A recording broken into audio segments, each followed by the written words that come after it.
그리스도 안에서의 새 생활이라는 제목으로 하나님 말씀을 선포하도록 하겠습니다. 한 통계에서 오늘날 사람들이 겪고 있는 불안을 연령별로 조사를 해봤습니다. 10대는 또래와 어울리지 못하고 내가 왕따를 당하면 어떡하나, 이런 불안함이 있다 그래요. 20대는 학업을 마치고 나서도 직장을 얻을 수가 없으니까 취직이 안 되면 어떡하나 또 불안해한다고 합니다. 30대는 이제 누구와 결혼을 해야 되는가 불안하기도 하고, 또 요즘은 좀 결혼 안 하겠다 뭐 이런 분들도 계시잖아요. 근데 그런 분들이 이제 혼자 살면 또 어떻게 살아야 되나, 그게 또 이제 불안 요소가 된다는 거예요.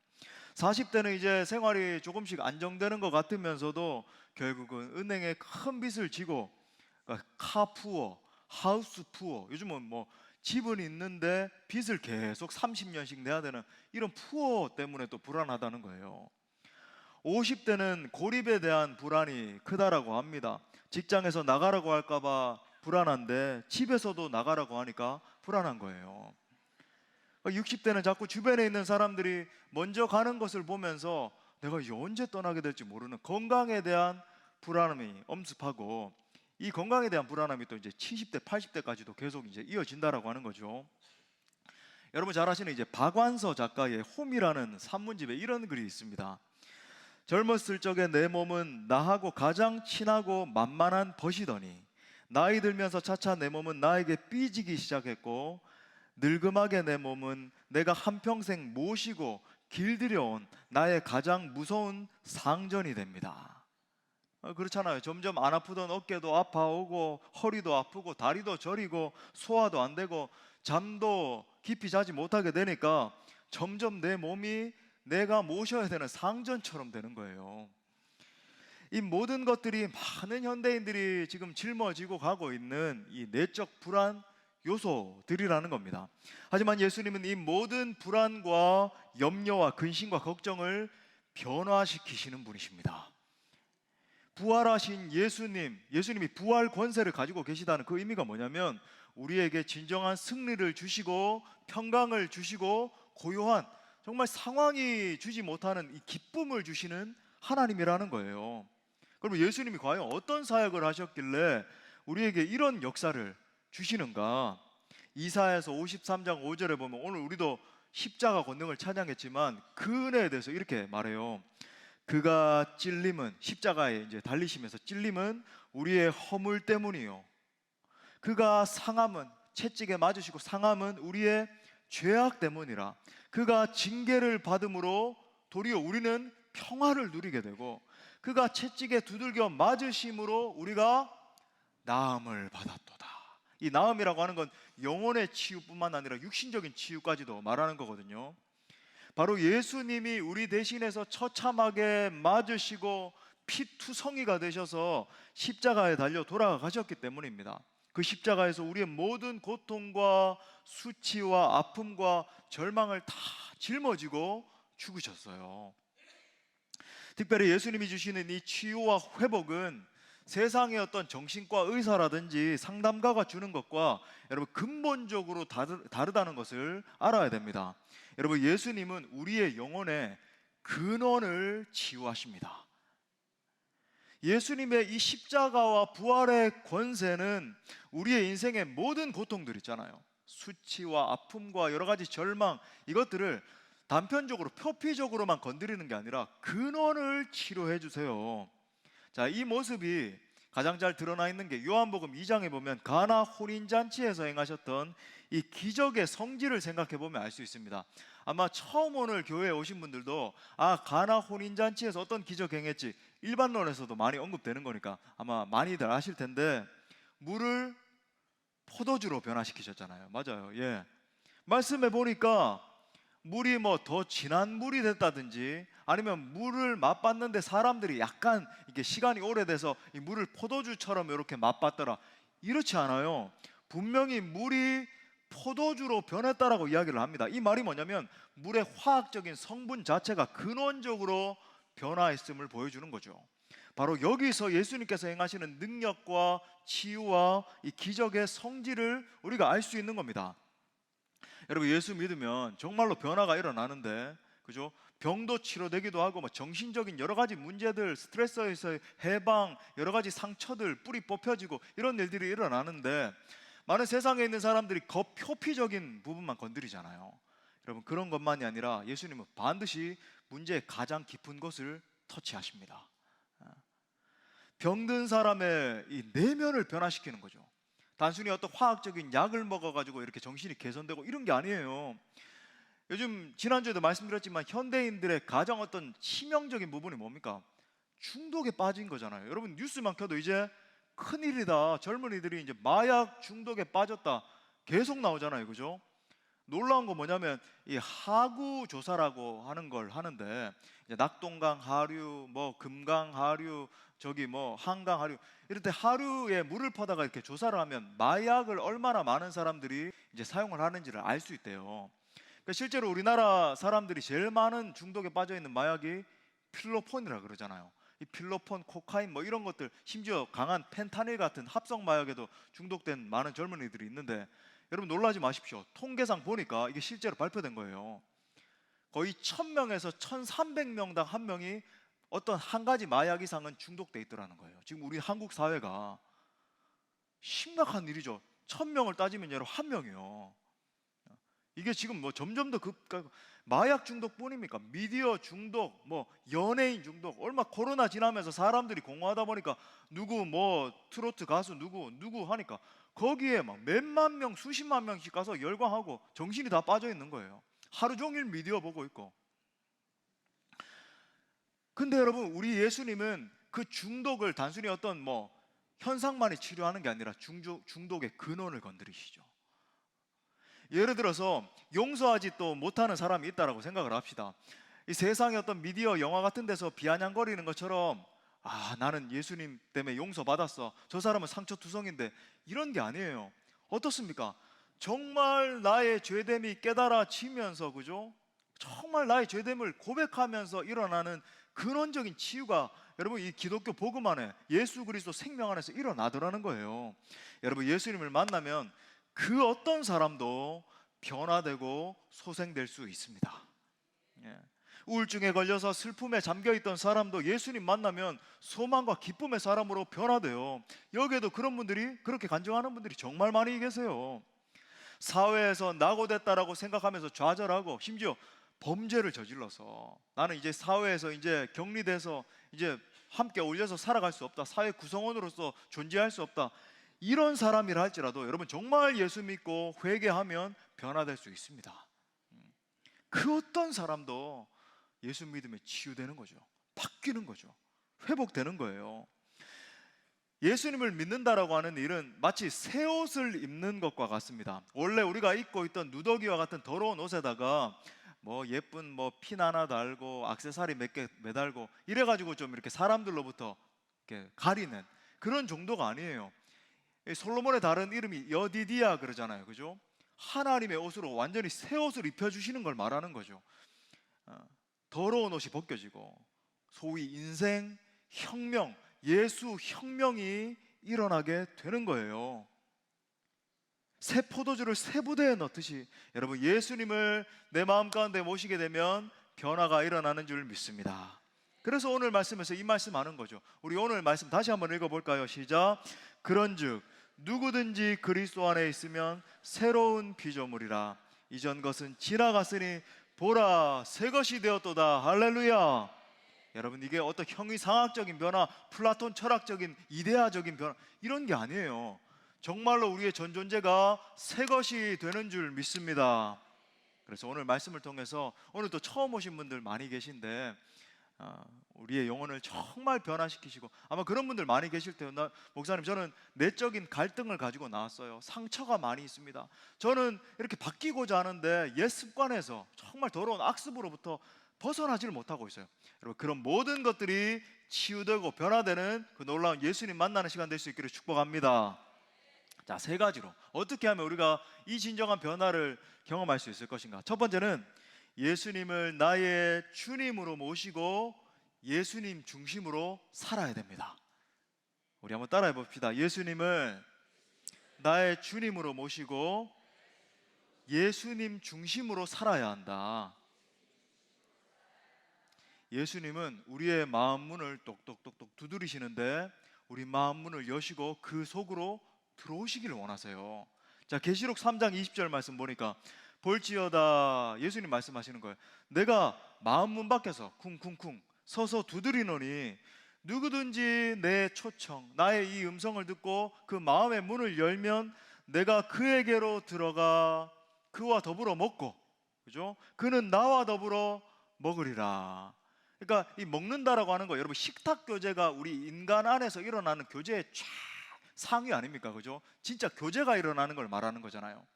그러니까 예수님도 우리로 더불어 사랑하는 아들아 딸아 내가 너 때문에 정말 기쁘다, 그것으로 인해서 먹으시고, 또 우리는 예수님이 공급해 주시는 복과 행복과 놀라운 그 은혜들로 말미암아 사는 역사가 일어나게 되더라는 거예요.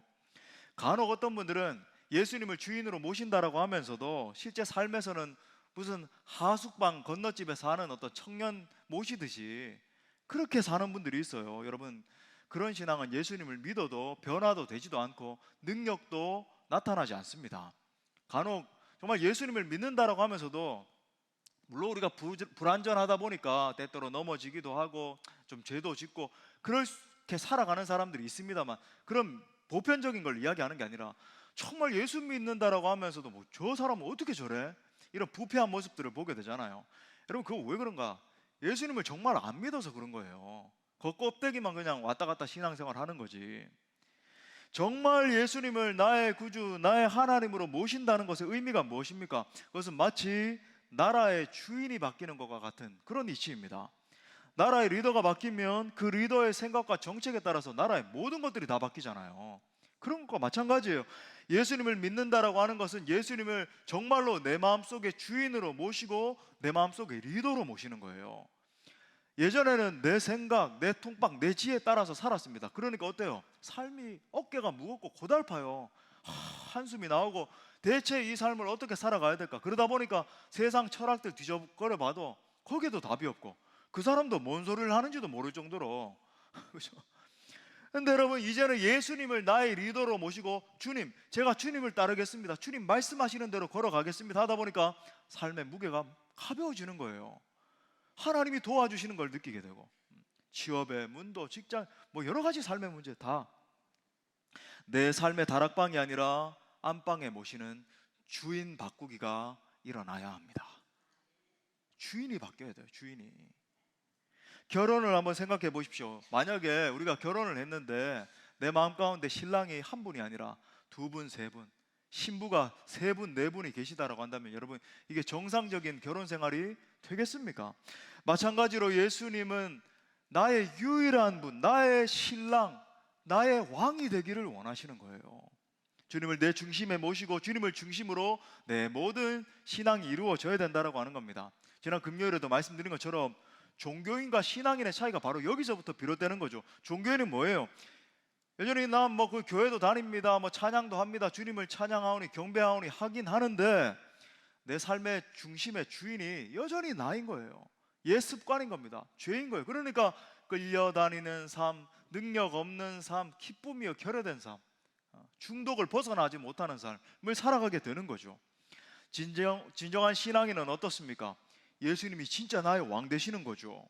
나의 죽음을 말하는 거예요. 나의 옛자아의 죽음, 이제는 나는 죽고 예수로 살면서 예수님 따라가면서 진짜 행복의 근원 되신 주님과 교제하면서 능력을 공급받아서 살아가는 삶을 살게 되는 거예요. 그러므로 제가 이 시간 드리는 진중한 질문, 제가 간헐적으로 여러분에게 계속 드리는 정말 중요한 질문인데, 정말 당신에게 그리스도는 어떤 분이십니까? 안타까운 것은 예수님을 구세주로, 세이비어로는 영접을 합니다 하는 상당수의 그리스도인들이 정작 삶 속에서 예수님을 주로는 The Lord, 주님이 나의 정말 주님이십니다 인정하지 않는 경우가 많은 거예요. 구원이요, 하나님은 예수님을 우리의 주와 그리스도가 되게 하셨습니다. 우리 사도행전 2장 36절 말씀 너무 중요한데 우리 다 같이 한번 또 읽어봐요. 시작. 그런즉 이스라엘 온 집은 확실히 알지니 하나님이 주와 그리스도가 되게 하셨느니라. 아멘. The Lord, 주가 되게 하셨고 The Savior, 그리스도가 되게 하셨다. 여러분, 예수님을 주와 그리스도가 되게 하셨다는 말의 의미가 무엇인가? 이 성경이 기록될 당시 베드로가 지금 이 말씀을 선포하고 있는데, 여러분 아마 처음 온 분들도 영어의 피터라고 하는 이 베드로가 성경 인물이잖아요. 예수님의 수제자였어요. 로마가 이제 이스라엘을 지배할 당시인데, 이 당시에 유일한 주는 누구였는가? 여러분 잘 아시는 가이사르, 시저였습니다. 시저. 그런 시대에 베드로가 시저가 아니라 예수님을 갖다가 The Lord, 주님이시라고 고백을 하고 그 주님으로 인정해야 된다라고 설교를 하고 있는 거예요. 여러분, 이건 엄청난 도전이고 그 로마 정권에 대한 반역과 같은 그런 의미였거든요. 이것이 바로 여러분 예수님의 주대심의 선포예요. 세상 문화, 세상 가치, 그 어떤 막강한 세상의 권력이 우리를 짓누른다 할지라도 나의 주님은 오직 예수님이십니다. 하지만 베드로도 처음부터 이처럼 이 놀라운 하나님의 사람이 된 게 아니에요. 우리 잘 아는 것처럼 예수님의 수제자였고 참 예수님으로부터 많은 사랑을 받았음에도 불구하고 예수님의 이 부활 사건, 성령 받기 이전에, 성령은 이제 예수님의 영을 의미합니다. 예수님의 영을 이제 거룩하신 영이다 해서 성령이다 이렇게 부르거든요. 그 성령 체험하기 전까지 여전히 자기 자신이 자기 주인이었어요. 내 마음대로 내 뜻대로. 자신이 위협을 당하자 곧장 예수님을 모른다라고 부인하면서 나는 저 사람을 알지도 못한다라고 부인했던 베드로예요. 그런데 오순절날 마가의 다락방에서 성령의 불을 받고 난 뒤에 베드로의 주인이 완전히 뒤바뀌게 됐습니다. 당시에 이 복음을 전한다라고 하는 것은 나는 심지어 죽어도 좋습니다라고 하는 그런 의미와 상통하는 것이었어요. 순교의 위협이 있다 할지라도, 그 누가 나를 짓누르고 그 누가 아무도 나를 몰라준다 할지라도 예수님의 주대심을 나는 선포하겠다라고 하는 거예요. 여러분, 이 주대심, Lordship 그러는데, 그죠? 주대심의 변화가 일어나면 우리의 인생이 완전히 달라집니다. 예수님이 그의 삶의 왕이 되시고 주인이 되시는 거죠.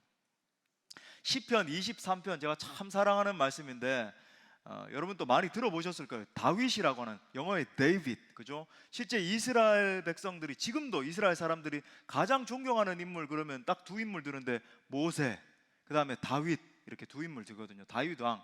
이 기록한 시편에 보면은 뭐라 그러냐면, 여호와는 나의 목자시니 내가 부족함이 없으리로다 그래요. 영어로 보면 The Lord is my shepherd, I shall not be in want. I shall not be in want라는 게 뭐냐면, 주님이 나의 목자장 되시고 나의 리더가 되시고 나의 주님이 되시기 때문에 내가 더 이상 원하는 것이 없습니다. 바랄 것이 없습니다. 부족함이 없습니다. 이렇게 고백하게 되는 거예요. 베드로도 마찬가지입니다.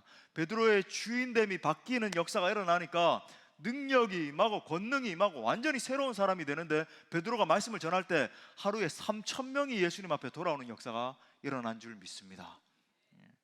여러분, 삶의 주인이 누가 되느냐에 따라서 우리의 삶의 내용이 완전히 바뀌어요. 능력 없는 삶에서 찌질한 삶, 겨우 살아내고 이 악습에서부터 왜 벗어나지 못하는가, 이런 삶에서 정말 예수 그리스도를 향해서 적극적으로, 그죠? 하나님의 나라를 추구하고 행복하고 기뻐 자유하고 그런 삶으로 바뀌는 거죠. 그 여러분, 이 시간에 진짜 던져야 될 문은 바로 이거, 질문은 이겁니다. 나에게 과연 이런 변화가 있는가? 나에게 과연 이런 능력이 있는가? 그리고 예수님의 주인 되심을 진정으로 고백할 수 있는 우리 모든 성도들 되시기를 축복합니다. 자, 두 번째로, 죄악을 버리고 예수님을 닮아가야 합니다. 이것도 따라합시다. 죄악을 버리고 예수님을 닮아가야 한다. 그래야 완전히 새로운 피조물의 삶을 살게 된다는 거죠. 결혼한 지 오래된 부부보다 이제 막 결혼한 부부가 훨씬 더 이제 서로 충돌하고 싸우고 그러잖아요. 물론 요즘은 막 50년씩 살아도 막 그럴 수도 있겠습니다. 간혹 가다 보니까 그러더라고요. 근데 그러다가 이제 그런 모든 갈등의 시간들을 견뎌내고, 그죠? 인내하고 서로 삐졌다가 또 화해도 하고, 이걸 다 극복하고 나면 어떻게 됩니까? 오랜 세월 같이 살면서 서로를 더 깊이 이해하게 되고 포용하게 되고 그렇게 되잖아요. 더 친밀한 부분이 이해하는 것을 넘어서서 서로의 존재까지도 사랑하게 되는, 그냥 서로 이름을 불러도 그냥 약간 이렇게 눈물이 나면서, 그죠? 좀 불쌍히 여겨지면서 존재를 사랑하게 되는 그 자리까지 가게 되잖아요. 우리 자매님들 왜 그렇게 웃으세요? 뭐 그런 우리 형제들을 좀 불쌍히 여겨주세요. 여러분, 이 예수님과의 만남은 마치 결혼하는 것과 같아요. 제가 결혼 이야기를 많이 하는데 결혼하는 것과 같습니다. 예수님과 내가 만난 거예요. 만남이에요, 만남. 근데 예수님은 정말 선하시고 인자하시고 그죠? 의로우신 신랑이신데 내 자신의 모습을 바라볼 때 우리 형제 자매가 다 똑같은 입장이에요. 다 신부인 거예요, 예수님께. 근데 내 자신을 바라볼 때 너무나 추악한 겁니다. 너무나 의로우신 예수님과 어울리지가 않는 거예요. 그렇기 때문에 여러분, 이 추악고 더러운 내가 저 의로우시고 거룩하신 예수님을 만날 때 반드시 일어나는 첫 번째 반응이 뭐냐면, 진짜 예수님을 만날 때 일어나는 반응이에요. 내가 정말로 추한 죄인이구나 라는 사실을 깨달아 알게 돼요. 오늘 베드로 이야기 많이 하고 되는데, 베드로도 정말로 예수님의 그 전능하심, 예수님의 그 놀라우심을 경험했을 때 첫 번째 그의 입술에서 나왔던 대답이 뭐냐면, 주님, 저는 죄인입니다. 나를 떠나소서 그랬어요. 주님은 너무나 이 놀라우신 주님은 저와 이 부족한 저와 같이 하기에 적합하지 않습니다. 저는 너무 추악한 죄인이니까 저를 떠나소서 그랬어요. 여러분, 예수님을 진짜 직면하게 되면 이 고백이 튀어나오게 돼요. 나는 얼마나 추한 죄인인가, 나같이 못난 죄인. 그러므로 사랑하는 여러분, 예수님과 내가 동행하기 위해서 어떻게 해야 되는가? 나의 이 죄된 옛습관들, 악습들과 결별하셔야 돼요. 청산하셔야 됩니다. 교회 다니면 이제 회개하라, 이제 회개 이런 말 많이 듣거든요. 영어로는 이제 repentance, 그죠? 회개는 과연 무엇인가? 쉬워요. 단순히 우리가 감성에 취해가지고 눈물, 콧물 흘리고, 물론 그것도 뭐 회개의 출발이 될 수는 있겠습니다만은, 쉽게 얘기해서 주님이 싫어하시는 것들을 하나씩 하나씩 청산해 나가는 거죠. 아, 이걸 정말 주님이 싫어하시는구나, 이걸 잘라내고, 정말 이걸 또 주님이 싫어하시는구나, 이걸 또 고치려고 사력을 다하고 노력하는 겁니다. 그리고 주님이 정말 기뻐하시는 것을 추구하기 위해서 노력하는 거죠. 물론 여기서 또 착각하시면 안 됩니다. 많은 분들이 이렇게 생각을 하는데, 어떤 도덕적인 기준을 더 높여라, 더 막 딱딱한 종교인이 되고 도덕적으로 막 이런 것들을 수행해 나가고, 이런 걸 절대 말씀드리는 게 아니에요. 여러분, 종교인이 되면 망하는 거예요. 저는 여러분들을 종교적인 삶으로 초대하는 게 아니라 정말 생명의 삶으로 초대하고 있는 겁니다. 제가 지금 누누이 여러분들에게 말씀드리고 있는 건, 기억하십시오. 예수님과의 친밀한 관계로 초대하고 있는 거예요. 정말 사랑하는 사람을 만났을 때 그 사람이 정말 좋아하는 걸, 그죠? 원하는 걸 위해서 막 애를 쓰는 것과 같아요. 우리 형제님들을 그랬잖아요, 결혼 전에. 지금도 그러시는 것 같은데, 결혼 전에는 우리 자매님들에게 무릎을 꿇고 꽃을 갖다 바치고, 그죠? 저도 옛날에 그랬거든요. 우리 누님이, 그죠? 대학생 때 우리 누님과 제가 나이 차이가 이렇게 좀 나는데, 막 형님들이 와가지고 밤새 기다리는 거예요, 꽃을 들고. 그래가지고 제가 이제 밤새도록 이렇게 자다가 나가가지고 누님의 지령을 받고 나가서, 누님이 아니라고 하는데요 이렇게 하면서 막 돌려보내기도 하고 뭐 그랬거든요. 근데 막 그러는 것처럼, 그죠? 정말 사랑하는 사람을 위해서, 마음을 사기 위해서 애를 쓰는 것처럼, 예를 들어서 이제 여러분이 이제 교회 등록하시고 우리 교회에서 이제 지도를 받아서 여러 가지 이제 성경 공부, 새가족부부터 시작해서 여러 가지 성경 공부들도 하게 되는데, 그럼 성경 공부의 목적이 뭔가? 이거 하라, 이거 하지 말라, 이거 해야 된다, 이런 종교적인 의례를 배우는 예식일까요? 아니에요. 주님과의 친밀한 관계를 맺는 방법을 배우는 시간이 여러분 성경 공부의 진짜 목적이에요. 어떤 교리 공부해서 머리가 막 커지고 교리적으로 이게 맞고 틀리고, 여러분 이거 괴물되는 겁니다. 그게 아니라 예수님과 깊은 사귐을 가지도록 이끌어주는 게 여러분 성경 공부. 더 나아가서 여러분, 말씀을 묵상하는 것도, 예배 드리는 것도, 기도하고 심지어 전도하고 선교하는 것도 예수님과의 친밀한 관계 가운데 나가는 거지. 정말 나를 구속하신 그 예수님이 너무나 좋아서 그 예수님을 다른 사람에게 전달해 주는 게 여러분 선교의 목적이에요. 예수님을 어떻게 기쁘게 해드릴 수 있을 것인가? 여러분, 진정으로 회개한다라고 하는 것의 의미가 바로 이겁니다. 내 중심의 삶에서 예수님과의 친밀한 관계를 맺는 삶. 그러므로 사랑하는 여러분, 우리가 정말 진정한 신앙인이라고 한다면 던져야 되는 질문이 뭘까요? 과연 하나님이 기뻐하시는 것, 예수님이 기뻐하시는 것이 무엇일까? 또한 반대로 예수님이 정말 싫어하시는 것이 무엇일까? 질문을 던져야 되는 거예요. 하나님께서 다윗을 보시면서, 이 성경 인물 구약의 다윗을 보시면서 내 마음에 합한 사람이라고 그렇게 평가를 하셨거든요. 그 이유가 뭔가, 다윗은 하나님이 정말 기뻐하시는 것이 무엇인지를 분별하고 또 하나님이 싫어하시는 것이 무엇인지를 분별해서 행했던 사람이었습니다. 이제 다윗의 이야기를 쓴 성경이 사무엘서 그러거든요. 사무엘 상하 이렇게 말씀입니다. 사무엘상 24장 6절 말씀에 보면 이렇게 말합니다. 자기 사람들에게 이르되, 다윗이 그렇게 말하는 거예요. 내가 손을 들어 여호와의 기름 부음 받은 내 주를 치는 것은 여호와께서 금하시는 것이니 그는 여호와의 기름 부음을 받은 자가 됨이니라. 지금 자기의 이제 전임 왕 이제 사울이 막 죽이려고 다윗을 막 쫓아왔어요. 왜냐하면 다윗을 질투했거든요. 그래가지고 내가 너를 벽에 박아버리겠다 창을 던지면서 막 죽이려고 하는 그 상황인데, 다윗이 뭐라 그러냐면, 죽일 수 있는, 사울을 갖다가 공격할 수 있는 절호의 찬스에서 하나님의 기름 부음 받은 자를 치는 거 하나님께서 싫어하시고 금하시는 것이기 때문에 내가 절대 할 수 없다는 거예요. 신하들이 옆에서 아니에요 다윗아, 조금만 더 생각해 보세요. 지금 사울을 죽일 수 있는 기회잖아요. 우리 칼 한 번만 대면 죽일 수 있습니다. 아니야 절대 그럴 수 없어. 하나님이 원하시는 게 아니야.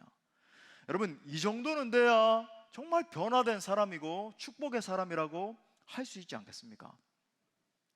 저의 목회 철학이 있는데 이제 그걸 쭉 푼 게 이제 앞에 5가지이고, 딱 2단어로 표현을 하자면 뭐죠? 맞아요. 예, 우리 기존 성도들은 제가 닳도록 말씀드려서 예배와 선교입니다. 그러니까 이 선교는 이제 전도와 선교를 포괄하는 개념이죠. 이반젤리즘 하는 거잖아요. 이게 무슨 말인가? 제가 이제 여러 가지 신학교 다니면서 그 다음에 성경을 연구하면서 기도하면서 부목사 시절을 또 거치면서 정립한, 한 20년 넘게 이렇게 정립한 목회 철학이에요. 무엇인가, 정말 예배하는 것이 목회의 본질이고, 그 다음에 하나님이 제게 주신 은사가 이제 예배거든요. 내가 정말 예배 인도만큼은 탁월하게 잘할 수 있다, 이런 은사를 또 주셨기 때문에 그런 것들을 고려하면서 그렇게 뜨거운 예배를 이끌자. 우리 교회 예배가 어떤 교회와 비교해도 뭐 약간 뭐 비교 의식 뭐 이런 건 아닌데, 아무튼 그렇게 해도 정말 뜨거운 예배, 강력한 예배를 회복하는 그런 예배를 드리자. 그런 예배 철학. 그 다음에 그 예배로부터 얻은 동력을 사용해서 그냥 우리만 행복하고 나만 뭐 위로받고 이런 게 아니라 생명 살려내는, 우리 지역 가운데서 복음을 알지 못하는 많은 영혼들 살려내는 전도, 그 다음에 더 나아가서는 선교, 열방 가운데서, 온 세계 가운데서 복음을 들어보지 못한 많은 영혼들에게 복음을 전하는 그 선교의 사명을 감당하자. 이걸 갖다가 이제 저의 목회 철학으로 정립하게 된 거예요. 이게 여러분 근원의 질문이 뭐였는지 아십니까? 과연 하나님이 과연 제일 기뻐하시는 것이 무엇일까? 질문을 던지고 거기에 대한 대답으로 제가 이 목회 철학을 정립하게 된 거예요. 놀라운 것은, 사랑하는 여러분, 하나님의 뜻대로 살아가고 정말 하나님이 기뻐하시는 것이 무엇인가, 또 싫어하시는 것이 무엇인가 청산하고 그렇게 살아가면 우리의 상상을 뛰어넘는 역사가 나타납니다. 단순히 그냥 우리가 바른 사람이 되고 바른 종교인이 되고 이런 거 절대 아니에요. 하나님이 삶의 능력을 주시는데 많은 열매를 맺게 하세요. 오스왈드 스미스 목사님이라고 계십니다. 토론토에 있는 피플스 처치라고 하는 교회 담임 목사님이신데 30살이 되던 해에 하나님께 이런 기도를 드렸어요.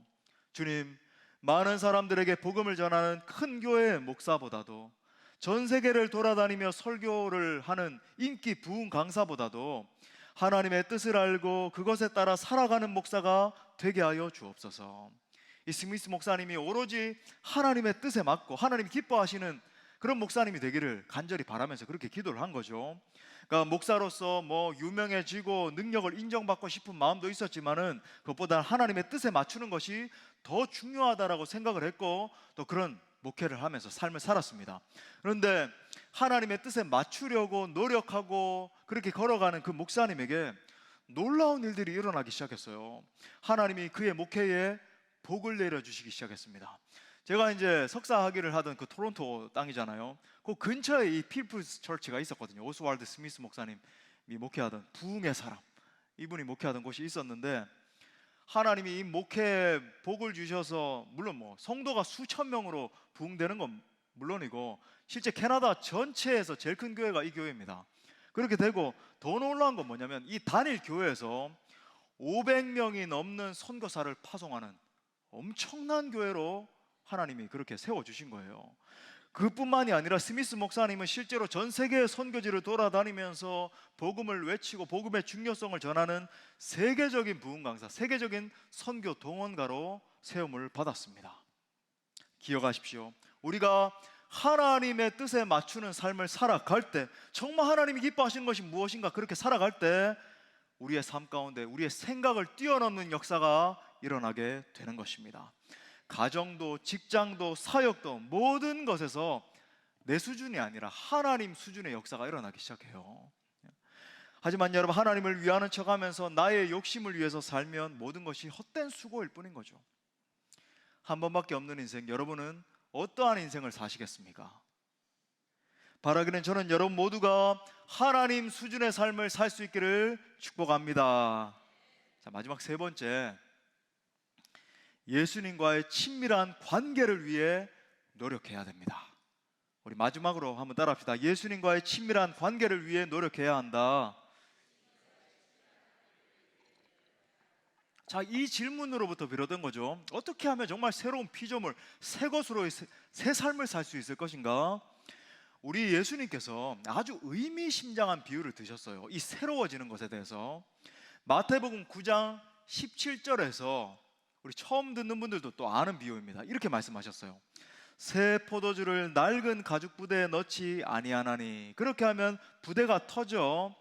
자, 이 말씀에서 한글 번역에서 생략이 됐는데 원어에 보면 그 새 포도주, 호라는 단어가 붙어 있거든요. 새 포도주도 쏟아지고 부대도 버리게 됨이라. 새 포도주는 새 부대에 넣어야 둘이 다 보존되느니라. 자, 이 말씀 딱 읽어봤을 때 1차적인 의미는 우리가 새로운 부대가 되고 새로운 포도주를 담을 수 있는 그런 새로운 부대로 겸비돼야 된다, 구비돼야 된다라고 하는 말씀이라고 하는 걸 우리가 알 수 있겠죠. 하지만 여러분, 이 말씀에서 예수님이 아주 예리하게 강조하는 또 다른 부분이 있다는 것을 우리가 볼 수 있습니다. 예수님이 이 한 절 말씀에서만 의도적으로 새 포도주라고 하는, 그리고 그 새 포도주라고 하는 단어를 3번이나 강조하고 계시는 거예요. 무슨 말인가? 새 포도주가 주인공이라는 거예요. 새 포도주가 핵심이라는 겁니다. 멋지고 대단한 가죽 부대를 막 마련해가지고 사람들로부터 과시하고, 그죠? 나 봐봐, 이렇게 대단한 가죽 부대가 됐어. 여러분, 이게 핵심일까요? 아니에요. 많은 사람들이 그런 오류에 빠져 살거든요. 내가 이렇게 대단한 가죽 부대가 됐어. 여러분, 가죽 부대의 목적은 단 하나밖에 없습니다. 바로 새 포도주를 담는 거예요. 여러분, 포도주와 포도주를 담는 부대 중에 뭐가 더 중요할까요? 당연하죠. 포도주가 더 중요하죠. 포도주 때문에 가죽 부대가 존재하는 거예요. 그런데 많은 사람들이 포도주보다 가죽 부대에 더 주목하는 거예요. 새 포도주가 있든지 없든지 더 화려하고 대단한 가죽 부대 되는 것. 결혼 생활에 있어서도 여러분 마찬가지입니다.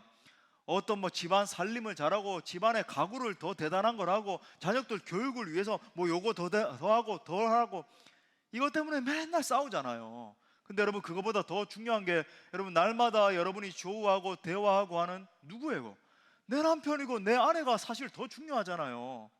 근데 많은 사람들이 이 본질을 잃어버리고 살림 더 잘하는 거, 교육 더 잘 시키는 거, 노후를 더 잘하는 것 때문에 싸우고 다투고 서로 상처 주고 지혜롭지 못한 거죠. 신앙생활에서도 이런 우를 범하는 경우가 너무나 많이 있더라는 겁니다. 교회에 나가는 그런 사실 자체에만 의미를 두고 정말 중요한 주인공이신 포도주이신 예수님을 잊어버리는 거예요.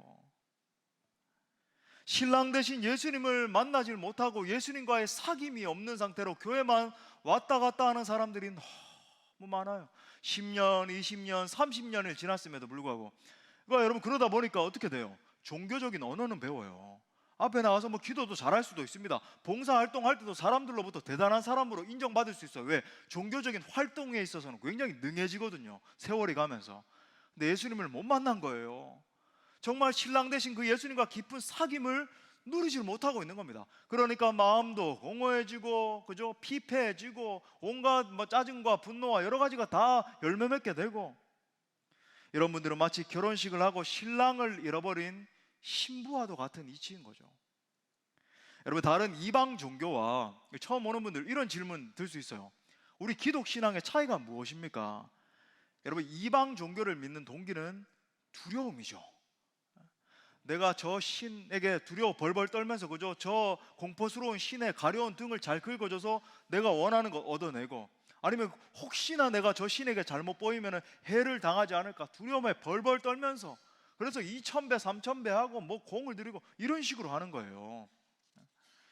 그러니까 종교 행사, 종교 의식, 종교적인 어떠함, 종교 완전 종교의 영에 사로잡히는 거예요. 예수님 당시에 바리새인들도 종교의 영에 사로잡혀서 그렇게 굳어지게 된 거거든요. 그곳에 여러분 친밀한 사랑의 관계 같은 건 없습니다. 여러분 뭐 부처님 사랑합니다 하면서 막 눈물을 흘리고 그런 거 보셨습니까? 물론 제가 뭐 어떤 종교를 갖다 비하하는 건 아니지만 막 친밀함을 누리고 사랑하고 없잖아요. 반면에 여러분 우리가 믿는 기독 신앙의 핵심은 무엇이죠? 하나님과의 친밀한 관계예요. 예. 나를 사랑하시는 그 예수님의 사랑을 받아 누리고, 예수님도 나로 더불어 먹으신대요. 나 때문에 즐거워하시고 내 인생을 바라보시면서 내가 너 때문에 너무나 참 즐겁다, 내가 너를 너무나 사랑한단다 안아주시고 도와주시고. 반대로 우리가 겉껍데기만 바뀌어서 종교생활 반복한다라고 한다면 그것은 마치 생배조각에 낡은 옷을 기운 꼴과 같은 겁니다. 예수님과의 만남이 중요한 거예요. 만나야 된다.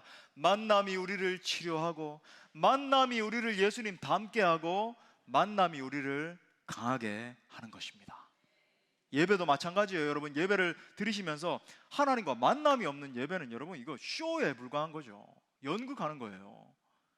예배학의 권위자인 알멘 교수가 이렇게 말했습니다. 진정한 예배는 그리스도와의 만남의 사건이 일어나야 한다. 위대한 하나님의 사람 A.W. 토저 목사님 책은 아무거나 사서 읽어도 다 좋아요. A.W. 토저, 그죠? 열심히 있는 그리스도인들이 범할 수 있는 가장 보편적인 과오는 하나님의 일에 너무 바빠 하나님과의 교제를 게을리하는 일이다. 이렇게 하나님과의 교제를 등한시 여기는 사람은 조만간 하나님에 대한 일에 대한 의욕조차 잃어버리고 시험에 들 가능성이 많다. 마리아와 마르다 비유 뭐 말씀드리지 않아도 뭐 그렇잖아요. 하나님과의 교제를 게을리하게 되면 충만함을 잃어버리고 만족을 잃어버리고 능력을 다 잃어버리니까 나중에 뭐 그 일조차 못하게 되는 거죠. 능력이 다 상실되니까. 또 이런 말씀드리면 혹시나 그러면 나는 하나님과의 교제를 위해서 모든 사역을 그만두겠습니다, 또 이런 극단으로 치달으시면 안 돼요. 그러니까 열심히 사역하는 것도 중요한데 하나님과의 교제가 동력이 돼서, 그죠? 능력을 얻어서 하나님의 일을 감당하는 게 중요하다.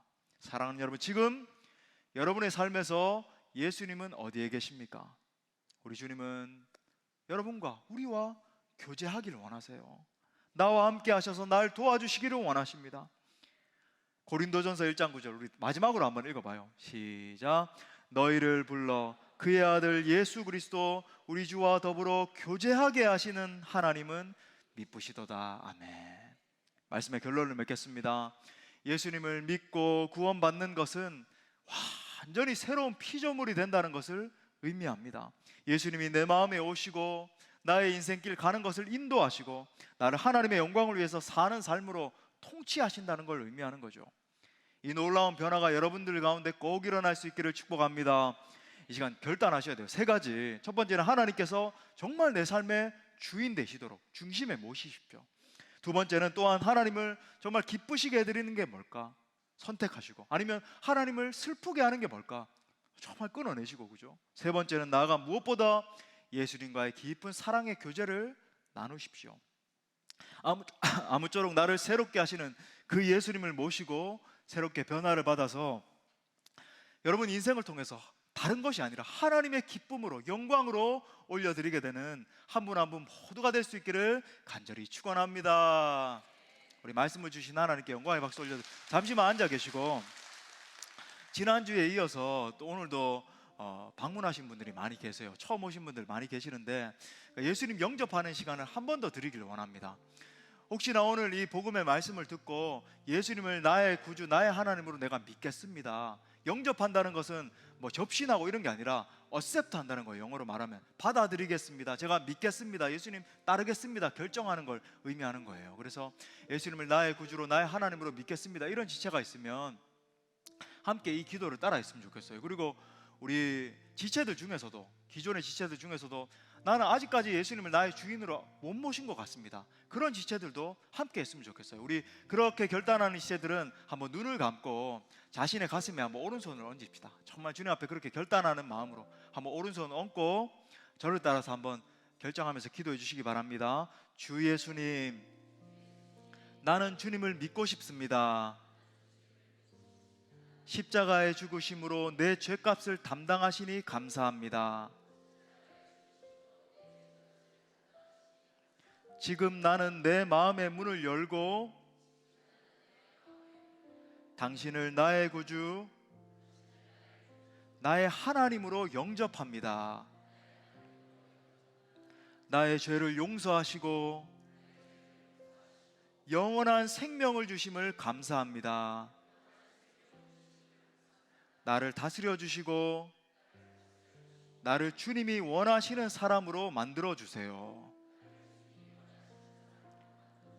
예수님 이름으로 기도합니다. 아멘. 아멘. 우리 축하합니다. 여러분이 이제 예수님을 나의 구주, 나의 하나님으로 영접하셨다는 건 뭐냐면 하나님의 자녀가 됐다는 거예요. 근데 한번 하나님의 자녀가 됐다는 것은 그게 취소되지 않습니다. 성령께서 여러분 마음 가운데 오셨거든요. 예수님의 영이 임하셨어요. 그래서 여러분 하나님의 자녀가 됐고 일평생 하나님의 자녀로서 사시고 영원한 생명을 얻게 됐습니다. 그래서 이 사실 잊지 마시고 여러분 신앙생활을 하셔야 돼요. 저를 보시고, 우리 친구들 저를 보시고 신앙생활을 잘 하셔야 됩니다. 이제 다른 거 처음부터 뭐 안 하셔도 되고 예배만 잘 참석하셔도 돼요. 우리 주일날 9시 1부, 그 다음에 11시에 2부, 그 다음에 1시 반에, 좀 청년들이 그때는 많습니다만 1시 반에 3부 예배가 있으니까 꼭 결정하셔서 여러분 초청자와 함께 손 붙들고 오셔서 예배 드리시고, 또 그러다가 이제 우리 뜨겁게 이제 금요 성령 집회도 막 찬양하면서 그렇게 하거든요. 그러면 그 집회도 오셔서 막 기도의 기쁨도 누리시고, 그렇게 해서 진정한 예수님으로 말미암아 행복을 누리실 수 있길 바랍니다. 아멘. 아멘. 오늘 우리 다 같이 일어나셔서 찬양하면서 우리 결단하는 기도 한번 하길 원합니다.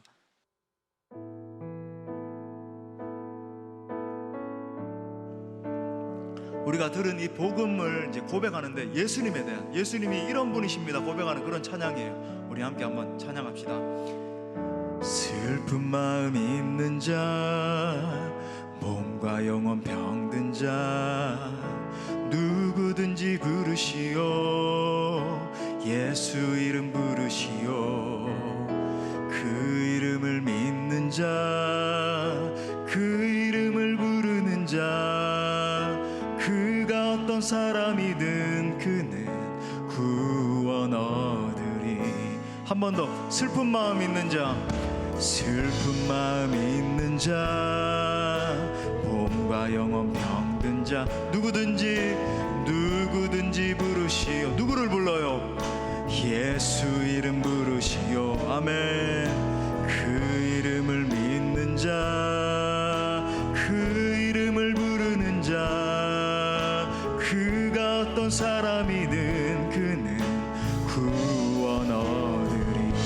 우리 고백합시다. 예수 예수 예수 예수, 고능력의 그 이름 예수, 나 외쳐 부르네.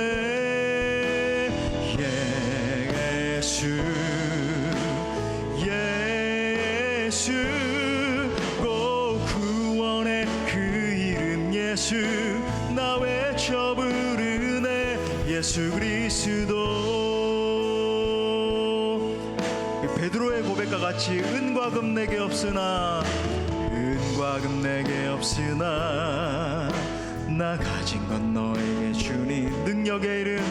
능력의 이름 예수라. 그 이름을 붙드시오. 그 이름을 믿는 자, 그 이름을 믿는 자, 그 이름을 외치는 자, 그가 어떤 사람이든 그는 주의 영광 보리라. 우리 결단하며 한번 두 손 높이 들고 고백합시다. 예수 예수, 고능력의 그 이름 예수, 나 외쳐 부르네. 아멘.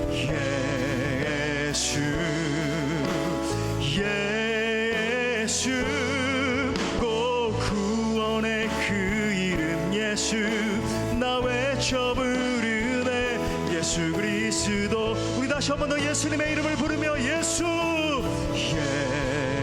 예수, 예수, 온 능력의 그 이름 예수, 나 외쳐 부르네. 예수, 예수, 구원의 그 이름 예수, 나 외쳐 부르네. 예수 그리스도. 이 시간 믿음으로 함께 결단하며 기도하기를 원합니다. 처음 오는 분들도 기도할 줄 몰라도 예수님 제가 이렇게 원합니다 고백하면 돼요. 함께 기도할 때 살아계신 하나님, 이제는 내 중심에서 예수 그리스도를, 내게 생명 주신 십자가에 달려 돌아가신 그 예수 그리스도를 나의 주인으로 섬기기를 원합니다. 그래서 진정 하나님을 기쁘시게 해드리는 삶, 하나님께 영광 드리는 진정한 행복한 삶 살게 하여 주옵소서. 내 삶의 모든 문제를 주님이 가져가 주옵소서. 또한 그 예수님과 날마다 친밀한 교제를 누리는 진정한 성도 되게 하여 주옵소서. 우리 통성으로 한번 기도하겠습니다. 주여 하나님,